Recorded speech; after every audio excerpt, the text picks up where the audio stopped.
Hello दोस्तों, इस video में हम आपके साथ डिस्कस करेंगे बिहेवियरिज्म के बारे में। ये एक लर्निंग थ्योरी है माय डियर स्टूडेंट्स। इसमें बेसिकली बात किया जाता है कि बिहेवियर से रिलेटेड, कि हम जो जब बिहेवियर से रिलेटेड यानी मॉडिफिकेशन ऑफ बिहेवियर हो, कोई आदत में चेंजेस हो, बिहेवियर में चेंजेस आए, तो वो यहाँ पे लर्निंग की बात की जाती है। इसके कुछ पॉइंट हैं, देखते हैं। ये फोकस किस पे करता है? ऑब्जर्वेबल बिहेवियर, यानी बिहेवियर को ऑब्जर्व किया जाता है कि उसमें कितने चेंजेस आए हैं। बेसिकली यहाँ पे क्या है कि अगर उसके बिहेवियर में बदलाव आ रहे हैं, चेंजेस आ रहे हैं, तभी माना जाएगा कि लर्निंग हो रही है।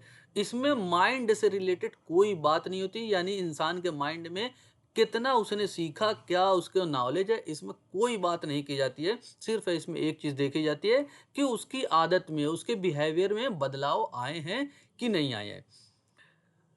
एक चीज़ यहाँ पे दोस्तों और याद रखनी है, वॉटसन और स्किनर, ये जो थ्योरी है, इससे रिलेटेड दो नाम है, वॉटसन एंड स्किनर। ये मोस्ट इंपॉर्टेंट नाम है, आपको याद रखने हैं।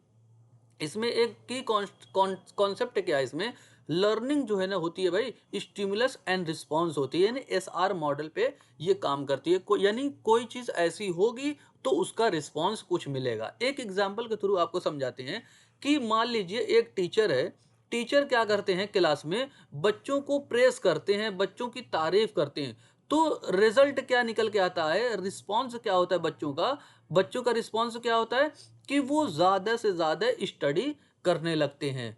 तो इसमें क्या है? टीचर क्या है? प्रेस कर रहा है। प्रेस करने से क्या होता है कि बच्चे स्टडी ज़्यादा करने लगते हैं। वही एसआर मॉडल की यहाँ पे बात करते हैं। और ऑपरेंट कंडीशनिंग ये क्या है? या माय डियर स्टूडेंट्स, ये ऑपरेंट कंडीशनिंग एग्जाम से रिलेटेड है और बार बार इससे रिलेटेड सवाल पूछा जाता है। ऑपरेंट कंडीशनिंग में दो चीज़ें हैं, री इन्फोर्समेंट एंड पनिशमेंट। री इन्फोर्समेंट क्या होता है कि एक बच्चे को एक बिहेवियर करने के लिए, मतलब उसके बिहेवियर में बदलाव लाने के लिए क्या किया जाता है? उसको एक टास्क बार बार कराने के लिए कहा जाता है। तो इससे री इन्फोर्समेंट से क्या होता है कि ऑलवेज क्या होता है? इंक्रीज होता है इनकी बिहेवियर में। और पनिशमेंट से क्या होता है? एक बिहेवियर में जो है ऑलवेज डिक्रीज देखने को मिलता है। ठीक है ना? ये बातें यहाँ पे बताई गई हैं। और उसमें ड्रिल की बात की जाती है, यानी कोई सेम काम को बार बार करने के लिए कहा जाता है, ताकि जो है उसके उसमें एक्यूरेसी लाई जाए और उसमें वैलिडिटी लाई जाए। प्रैक्टिस का मतलब यहाँ पे क्या है? सेम काम को बार बार कराने से क्या होता है?